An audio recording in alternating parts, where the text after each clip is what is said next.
دیکھو اللہ تعالیٰ نے جو ہمیں قرآن میں آیات بتائی ہیں یہ سب ہمیں اللہ کی طرف کھینچتی ہیں کہ ہم اللہ کے بن کے رہیں, جیسا جیسے اللہ کہہ رہے ہیں ویسے کریں, اپنے عمل کو درست کریں.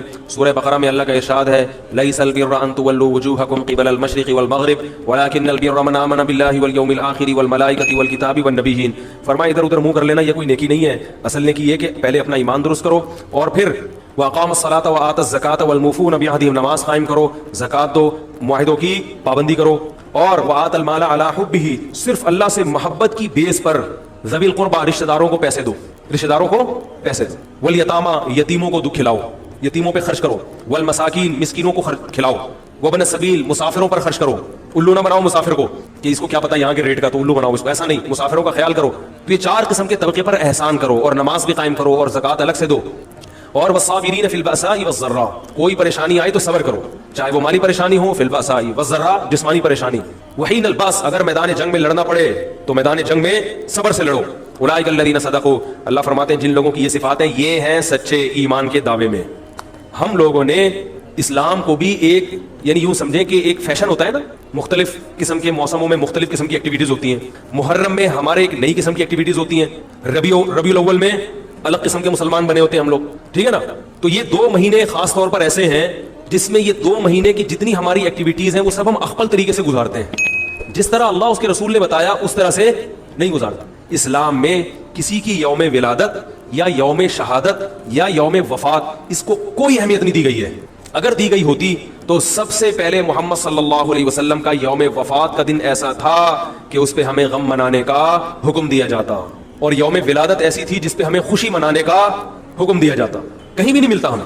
بعض حضرات یہ کہتے ہیں کہ آپ صلی اللہ علیہ وسلم کو خواب آیا تھا جس میں بتایا گیا کہ آپ کے نواسے حضرت حسین جو جنت کے سرداروں کے, جنت کے نوجوانوں کے سردار ہیں, ان کو آپ کی امت شہید کرے گی. تو آپ بلک بلک کے رونے لگے. اس سے بعض لوگ استدلال کرتے ہیں دیکھو غم حسین میں رونا چاہیے. تو یاد رکھو نبی صلی اللہ علیہ وسلم کو جب اطلاع ملی آپ کو غم ہوا آپ روئے, تو جب بھی کوئی غم کسی کو پہنچتا ہے اس کی آنکھوں سے آنسو نکلنا یہ نیچرل ہے. تو ایسی خبر کو سن کے آپ کو رونا آ جائے تو یہ سنت ہے, اس میں کوئی حرج نہیں ہے. لیکن کیا ہر سال نبی صلی اللہ علیہ وسلم جس دن یہ خواب آیا تھا تو اگلے سال اسی تاریخ میں دوبارہ روئے, پھر اسی تاریخ میں دوبارہ روئے؟ بھائی جب غم کی خبر ملی تو روئے آپ صلی اللہ علیہ وسلم. حضرت جعفر طیار آپ کے چچا زاد بھائی, ان کی شہادت کی آپ کو اطلاع ملی تو بھی آپ کی آنکھوں سے آنسو جاری ہوئے. تو کیا اب حضرت جعفر کے غم میں رونا بھی سنت ہوگا؟ بولو نا بھائی. اگر آپ صلی اللہ علیہ وسلم حضرت عثمان کے دور میں زندہ ہوتے اور اس طرح بے دردی سے حضرت عثمان کو شہید کیا جاتا تو کیا آپ نہ روتے ہیں بھائی؟ تو پھر حضرت عثمان کی یوم شہادت پہ رونا بھی کیا ہے, سنت ہونا چاہیے نا. حضرت عثمان کی شہادت کی نبی کو اطلاع ملی تھی, وہ جھوٹی افواہ تھی. صلح حدیبیہ کے موقع پر آپ صلی اللہ علیہ وسلم نے حضرت عثمان کو قاصد بنا کے بھیجا, اطلاع ملی کہ ان کو شہید کر دیا. آپ ایسا درد اور ایسا غضبناک ہوئے کہ آپ نے 1400 صحابہ سے موت پر بیعت کی. تو جب آپ کو سچی مچی کی اطلاع ملتی کہ واقعی ابھی تو افواہ تھی, یقین نہیں تھا, جب آپ صلی اللہ علیہ وسلم کو حقیقت میں اطلاع ملتی کہ آپ شہید ہو گئے تو کیا آپ نہ روتے؟ آپ صلی اللہ علیہ وسلم کو اپنی نواسی آپ کی گود میں تھی, اس کا انتقال ہوا, آپ کی آنکھوں سے آنسو جاری ہوئے.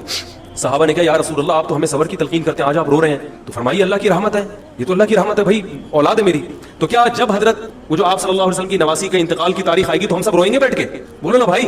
تو کہاں کی کہاں لگا دیتے ہیں. دیکھو ہر بدعت کو جائز کرنے کے لیے نا کچھ دلیل ہر ایک کو مل جاتی ہے.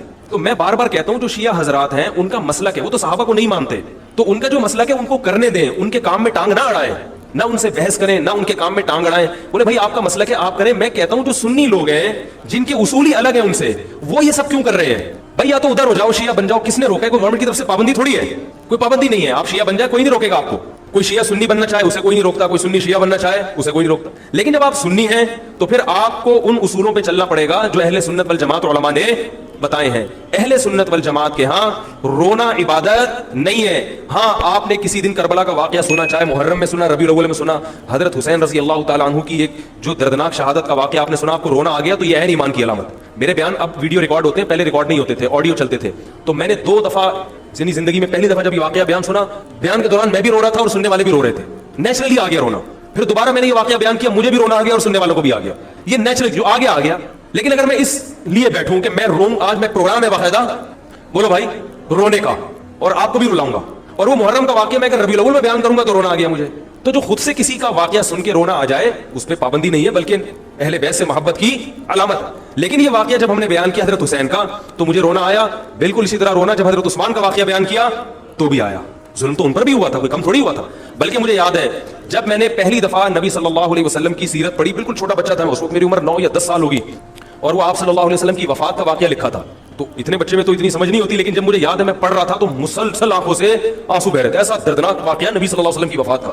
تو وہ تو کسی کے بھی وفات کی خبر جب ہم سنتے ہیں تو نیچرلی رونا آتا ہے انسان کو. کبھی وہ انسان کوشش تو برداشت کرنی چاہیے, لیکن اب ہمارے ہاں واقعات سنا کے باقاعدہ رونے کے پروگرام ہوتے ہیں. یہ اسلام کی تعلیمات نہیں ہے, یہ اسلام کی تعلیمات نہیں ہے, کیونکہ اسلام میں صبر کا حکم ہے. جو خود سے رونا آ جائے نا انسان کو تو وہ ایک نیچرلی ہے. اور کربلا کا واقعہ صرف اس نیت سے بیان کرنا کہ تاکہ میں بھی روؤں آپ بھی رو, یہ غلط ہے. یہ اہل سنت والجماعت کے ہاں یہ اسلامی تعلیمات کے منافی ہے. سمجھ میں آ رہی بات کہ نہیں آ رہی؟ اور کسی مخصوص دن کے ساتھ تو ویسے بھی خاص نہیں ہے. اور ویسے بھی شریعت میں صحیح بخاری مسلم کی حدیث ہے, آپ صلی اللہ علیہ وسلم نے نوحہ کرنے والی عورتوں پہ لعنت, نیاحہ کہتے ہیں چیخنا چلانا. آپ کو پتا ہے زمانے جاہلیت میں جب کسی کی میت ہوتی تھی تو باقاعدہ پیسے دے کے عورتوں کو رلوایا جاتا تھا, پیسے دے کے. آج بھی بہت جگہوں پہ یہ ہو رہا ہے, پیسے دے کے رلوایا جاتا ہے. تو نبی نے تو ان عورتوں پہ لعنت کی جو فری میں روتی ہیں, پیسے دے کے نہیں, جو فری میں میت پہ روتی ہیں. اور چیخ چلا کے رونا تو ویسے ہی حرام ہے اسلام میں. میت پہ جب بھی نبی صلی اللہ علیہ وسلم روئے ہیں آپ کی آنکھوں سے آنسو, بس چیخ چلا کے نہیں روئے ہیں. حضرت جعفر طیار بھی تو اہل بیت میں سے تھے. جب شہید ہوتے ہیں آپ کی 4 جوان بیویاں بیوہ ہوتے ہیں, چھوٹے چھوٹے بچے یتیم ہو جاتے ہیں, تو ان کی بیویاں جب روتی ہیں تو گھر سے باہر آواز آتی ہے.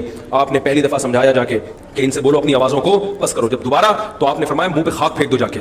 حالانکہ ان کا جو رشتہ حضرت جعفر طیار سے تھا وہ ہمارا نہیں ہے, ہم تو بہت دور کے ہیں. اہل بیت سے جو جتنا ان کی بیویوں کا رشتہ ہے اتنا تو ہمارا نہیں ہے نا. ان کو چیخ کے رونے کی اجازت نہیں تھی. اور آج ہمارے یہاں کیسے ہوتا ہے, ہاں ہاں ہو چیخ رہے ہیں, پیٹ رہے ہیں. گریبان چاک کرنا اسلام میں حرام ہے روتے ہوئے. گریبان چاک کرنا اس پہ لعنت ہے نبی صلی اللہ علیہ وسلم کی.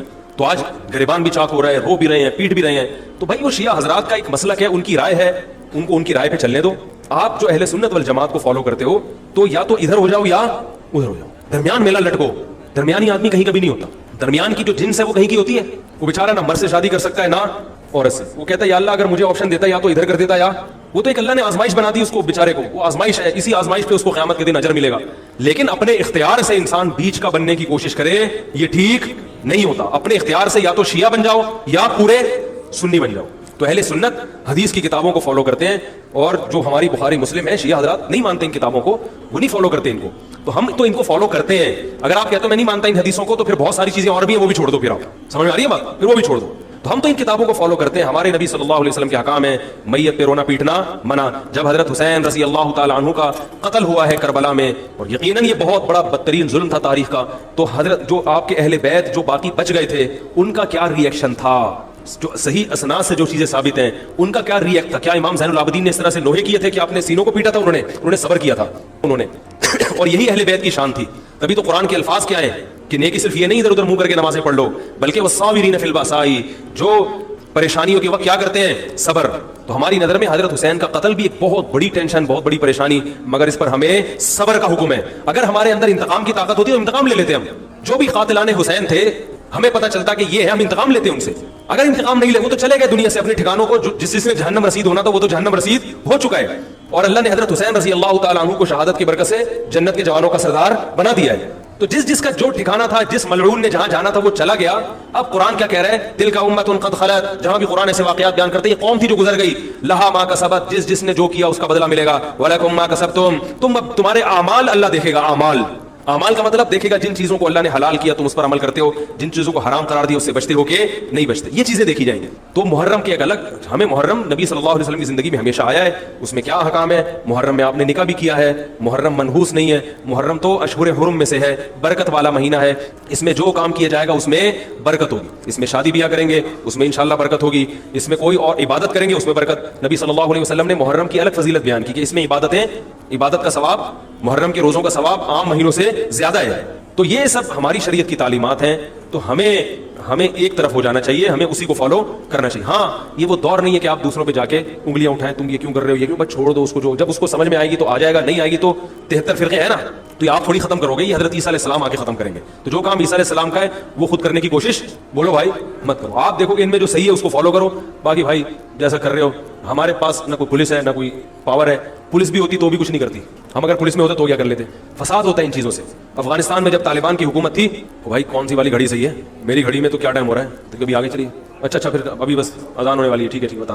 تو کیا کہہ رہا تھا یار میں, وہاں افغان طالبان کی جب حکومت تھی 5 سال, تو انہوں نے بھی شیعہ کی امام بارگاہ کو ختم نہیں کیا تھا, سمجھ رہے بات, ایک حد بندی کر دی تھی, ختم نہیں کیا انہوں نے بھی شیعوں سے سلو کی تھی, مذاکرات کیے تھے, بھائی ٹھیک ہے آپ اپنی امام بارگاہ کے اندر جو آپ کی ایکٹیویٹیز ہیں آپ وہ کرو. حالانکہ کتنی پاورفل حکومت تھی, اس لیے کہ اتنی بڑی تعداد میں انہوں نے کہا بھائی ہم کیسے پابندی لگائیں, ایک پورا ایسا ممکن نہیں ہے ہمارے لیے.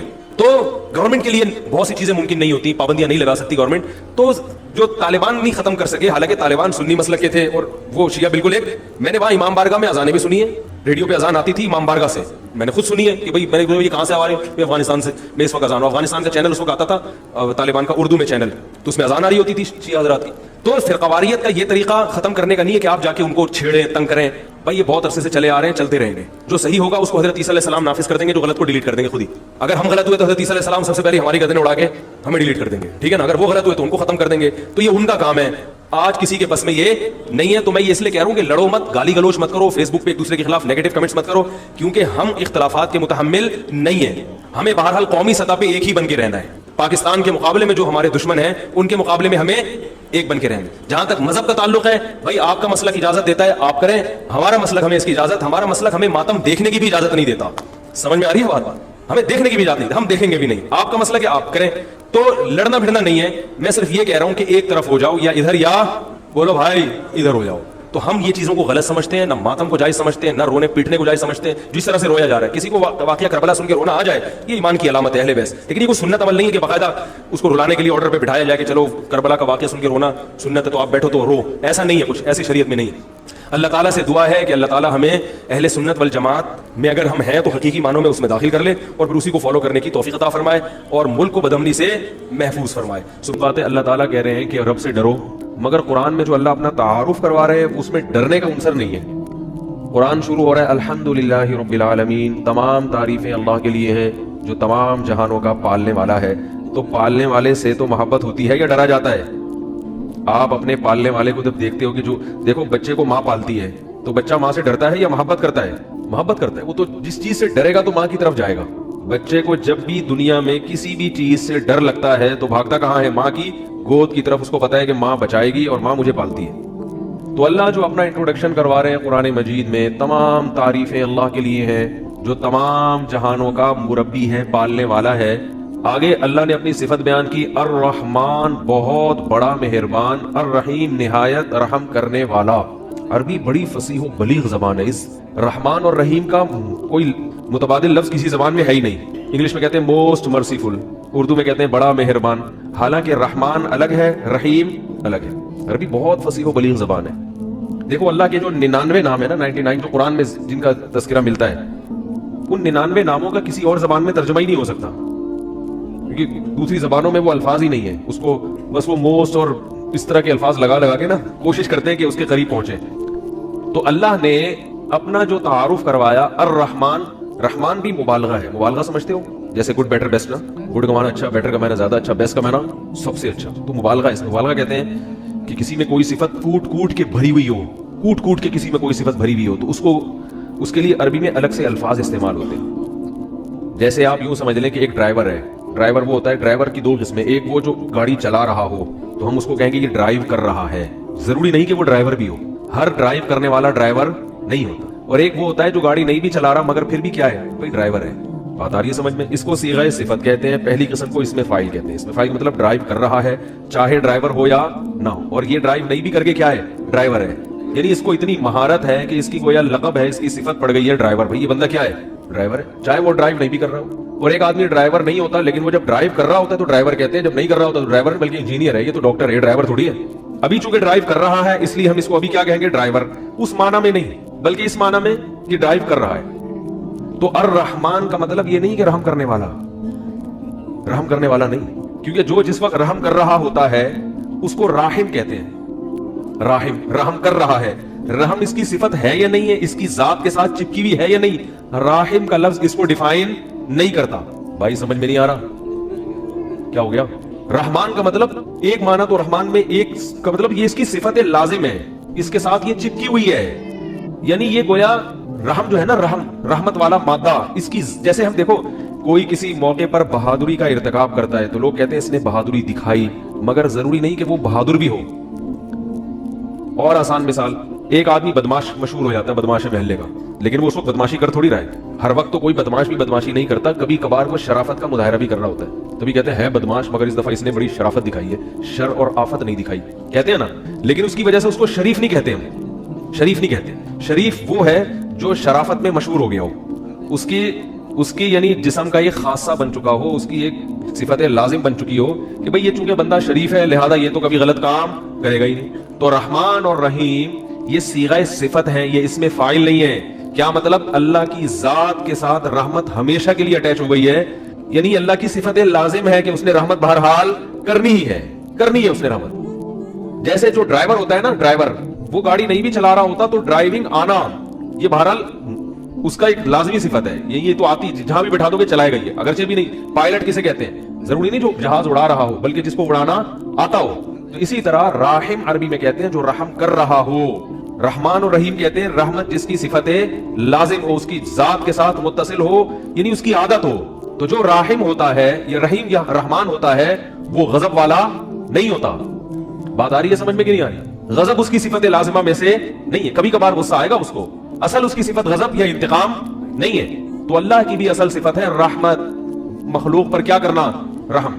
اور اللہ نے اپنا ایک نام کریم بھی بیان کیا. رحمان اور رحیم میں کیا فرق ہے میں بھی بتاتا ہوں. اللہ نے اپنا ایک نام بیان کیا قرآن میں, کریم. کریم عربی میں مختلف معنی میں استعمال ہوتا ہے, کرم سے ہے نا بھائی, ہم پہ بھی کرم کر دو کچھ. کریم عزت دار کو بھی کہتے ہیں. علماء نے اس کا معنی بیان کیا ہے الذی یعطی بغیر استحقاق, وہ سخی جو استحقاق کے بغیر بھی عطا کرتا ہو. استحقاق گاڑا لفظ ہے, کیا مطلب؟ آپ کسی نعمت کے مستحق نہیں ہے پھر بھی آپ کو دے رہا ہو, اس کو کیا کہتے ہیں؟ کریم. عزت دار, عزت دار آدمی جو ہے نا, پہلے زمانے میں عزت اس کو بولتے تھے کہ ایک مزدور کی تنخواہ 12,000 بنتی ہے, دے آپ کتنی رہے ہیں؟ 20,000. لوگ کہتے ہیں بڑا عزت دار آدمی ہے, یعنی اس کو اپنے یعنی اپنی جو شخصیت ہے اپنے وقار کو برقرار رکھنے کا خیال ہے, اس کا وقار لوگوں میں کیا رہے؟ برقرار رہے. کیونکہ لوگوں میں پہلے وقار سخاوت سے برقرار رہتا تھا, اب کنجوسی سے وقار برقرار رہتا ہے.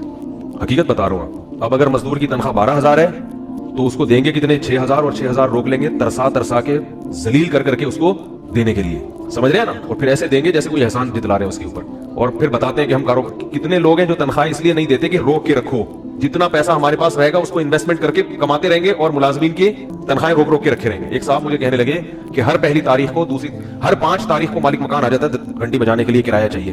کیسا کنجوس ہے. میں نے کہا کنجوس تو آپ ہو, مکان آپ اس کا استعمال کر رہے ہو, آپ کو چاہیے کہ آپ اس کے گھر کرایہ پہنچاؤ ہے بھائی. اس کا مکان پورے مہینے استعمال کر لیا, پہلی تاریخ کو آپ کے ذمہ ہے کرایہ دینا, وہ کیوں آ رہا ہے آپ کے گھر میں گھنٹی بجانے کے لیے؟ آپ کیوں نہیں جا کے دے رہے اس کو؟ بہت مشکل ہے, کیا کریں بھائی. آپ نے تو پورا مکان استعمال کر لیا نا, ایک مہینہ وہ مزے تو اڑا لیے نا, بنایا اس نے, مزے آپ اڑا رہے ہو اس مکان میں.